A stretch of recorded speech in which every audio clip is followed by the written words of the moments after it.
Hai, selamat datang ke tutorial How To. Hari ini kami akan upgrade Boost Wallet kita kepada Wallet Premium.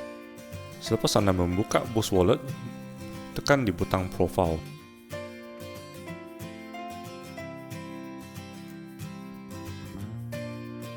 Selepas itu, klik di butang My Wallet. Perbezaan di antara Wallet Premium dan Wallet biasa akan dipamerkan. Kemudian klik Upgrade for Free.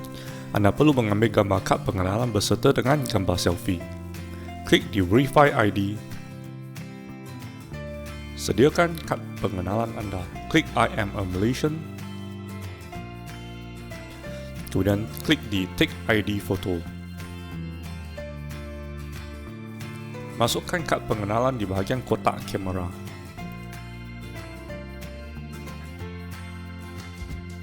Pastikan kad pengenalan boleh dilihat dengan jelas, kemudian klik Proceed.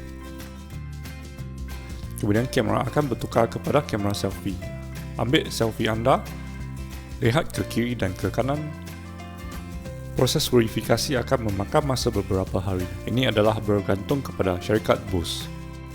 Untuk langkah kedua, anda kena top up RM10 ke dalam akaun Boost. Kemudian anda akan mempunyai option untuk upgrade now. Sila like dan subscribe jika video ini membantu anda semua. Terima kasih.